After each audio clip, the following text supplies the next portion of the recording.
morning. My name is Lori. Welcome to my channel. We are quilters. It is Upskill Monday. This was last week's little block with the elongated or long herringbone and a little flower with a seed bead. This week we are doing the elongated herringbone again. Let me zoom the camera out a bit. And this is the block that I'm going to embellish today. And you're like, wait, you got stuff laying all over it. Yes, I do. This is the block that I'm going to add the and I'm not doing a very big spot of elongated herringbone. I'm just doing this little section. And I have picked colors, greens and pinks, to go along with the purples. At least I think I'm going to do this section. Maybe I'll do this section instead. I haven't decided. This one looks better. Anyway, I am doing 2 colors of herringbone. So one will be that color and one will be this color of green. And it also has a tack bar in the middle to keep it steady.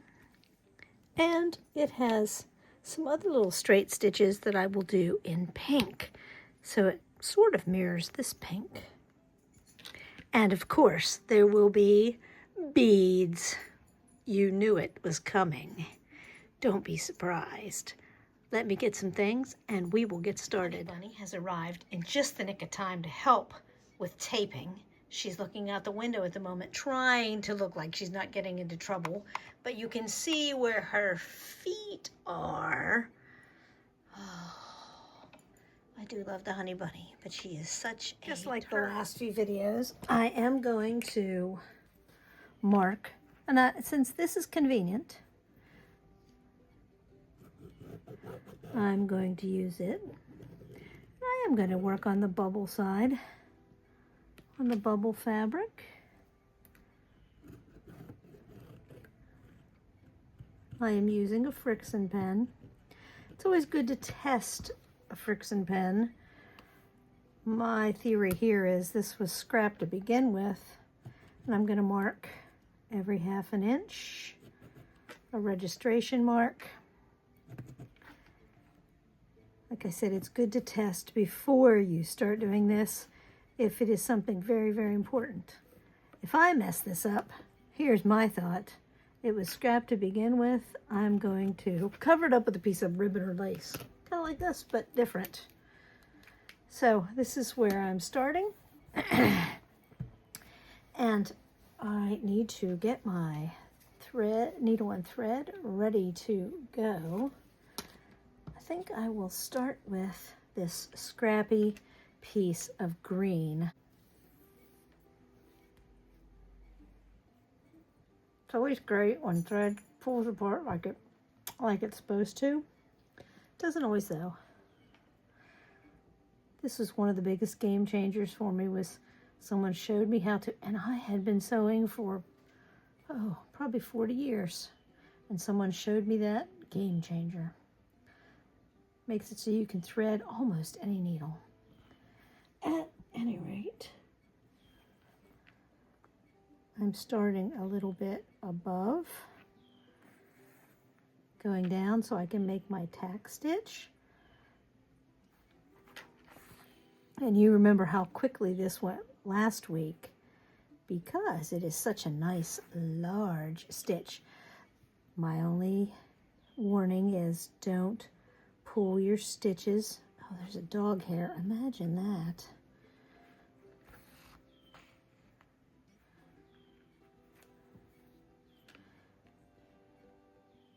Don't pull your stitches too tight because you don't want to warp your final block. By the way, if you haven't heard me say this, this is the last week of herringbone stitches. Next week we are moving on to something else. You will have to tune in and see what it is. One of my favorite stitches, not one of Dan's favorite stitches, but he doesn't do embroidery. He does cross stitch. So, oh, see how I pulled that too tight? Now I'm going to make a little X to finish it off. So there I have my first layer of green ready to go. Let me tie this off on the back. And instead of attempting to tie a knot, I just go through the loop twice, and I have never had anything come undone doing the loop twice. And I'm not doing 2 spots on here like I did on the one last week. I'm just doing 1 row of this stitch so that I can show you a new stitch. This one is fancy, and it actually lends well to the extra 1/4 of an inch or so on either side.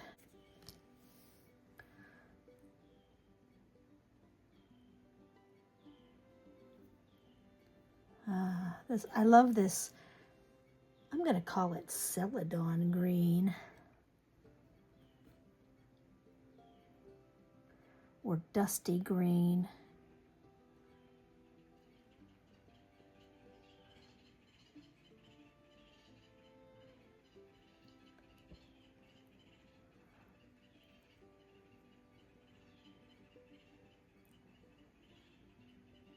This one might need trimmed a little bit. That happens every so often when you're using more than 2 strands of thread, or more than 1 strand of thread. Even with 1 strand of thread, sometimes you have to trim it. So I'm using 3 strands of thread. You could use more if you so desire. And again, I am starting a little below so I can make my little tiny X, and then I can go back and forth and it will crisscross. I like the frame that this gives, this like argyle frame. I said last week that it reminded me of the front of a little girl's dress.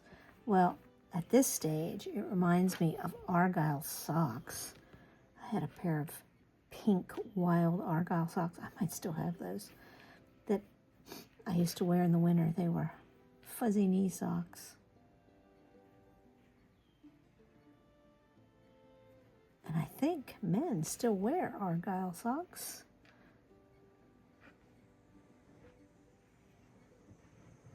Oh, I hear Honey Bunny stirring. It is nap time here at the Shore House. And even though it's only in the 70s, I hear cicadas, or what I call hot bugs. Okay, so the second color green is all complete. Let me knot that off.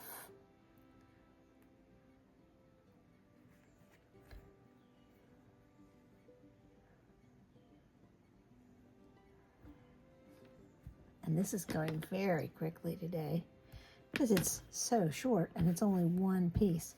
Now, it's still an ugly duckling because it has the registration marks. Next thing I need is a plus sign right here. And I'm going to use this very chartreusey green for the plus sign. Oh, don't know how this is on here.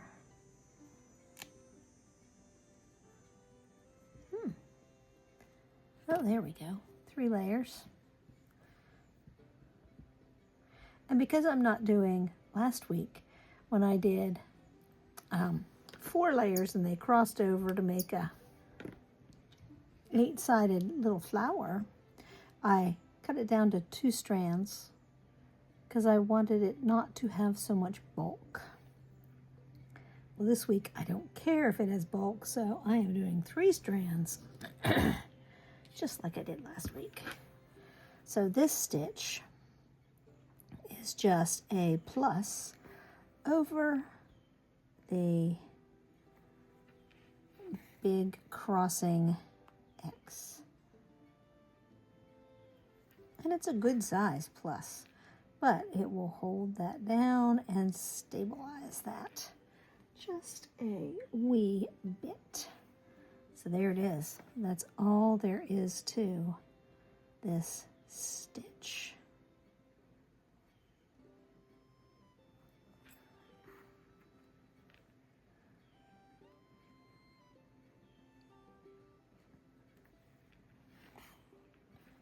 Big crossover. So it kind of does make an 8-pointed thing, but part of the lines involved are the herringbone. So there we go.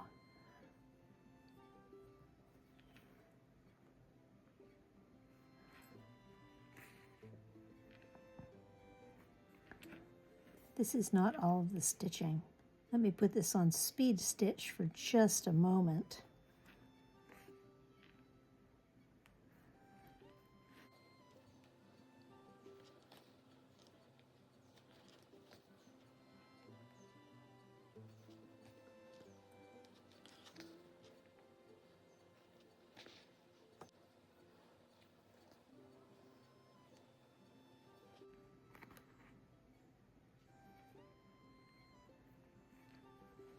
I'm going to keep these little ugly duckling registration marks here for a few minutes. And now I'm going to start with the pink. And it's not the same shade of pink as this. This is a very deep pink. But this will work. It'll show up enough. We are going to add some straight stitches to those 1/4 inch spots, just to fancy it up a little bit, but not too much, just to make it fill the space, I guess. We are going to make a shape that looks, let me grab my note for today.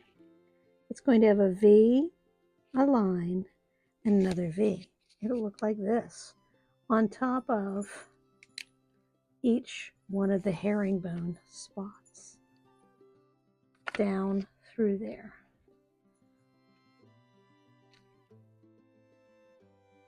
I'm going to make my V first, and these are fairly small stitches. They're just meant to be an accent stitch. And I think I'm going to make the opposite V so it's easier.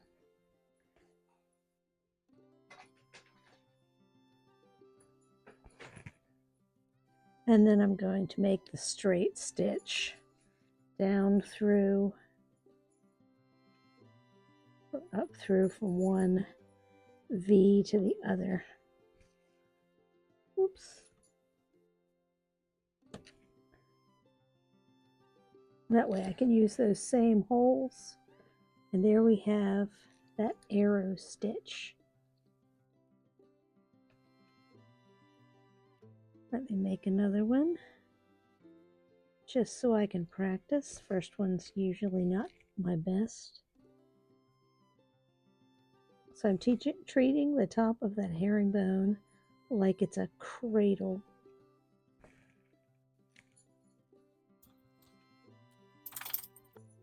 Maybe I'll try this one. Put that middle stitch there first. Maybe that's easier.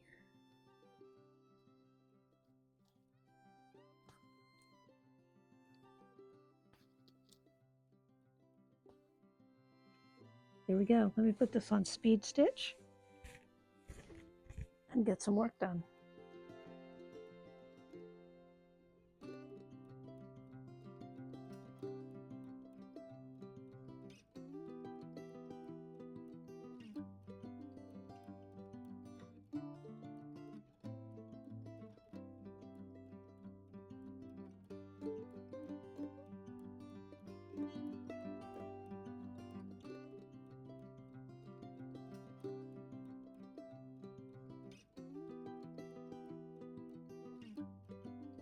think I'm going to add some beads. There's enough space for like sequins. So I don't have any pink sequins. I've got some green sequins, but there's enough green on that block already. I think, I have some, they're mixed in with, I have some white sequins. Those would be cute. I'll just have to pull them out and sort them. A white sequin. Let's see what color beads I have. That would look good with that white sequin. I think those pink beads would add just a little pop of pink in there. Or even these brighter pink beads, if they're not too big. They might be too big for the sequin. So I think I'm going to go with these little pink beads and the white sequins, and we'll see how that turns out. I'm grabbing some pink thread and a beading needle from my little needle card. I always let a little scrap of thread there if I can, so that way it's easier to see the needle. So I'm using some pink thread since it's a pink bead. And it matches the color of the bead pretty well. And I will double the thread.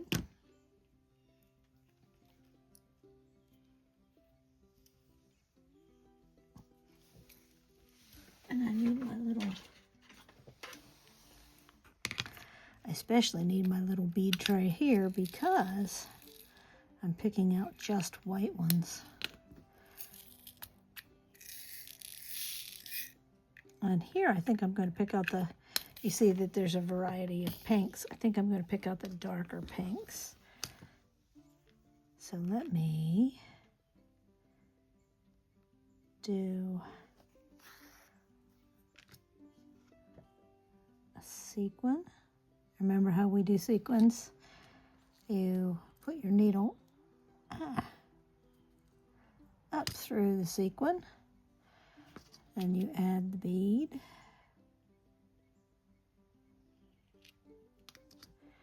And then you come back through the sequin where you came up through the fabric. And the bead holds all those layers on. Oh, that is perfect. Let me do another one.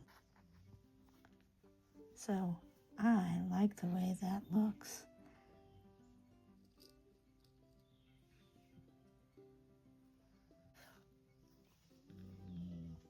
I think that will be adorable when it is all blinged out.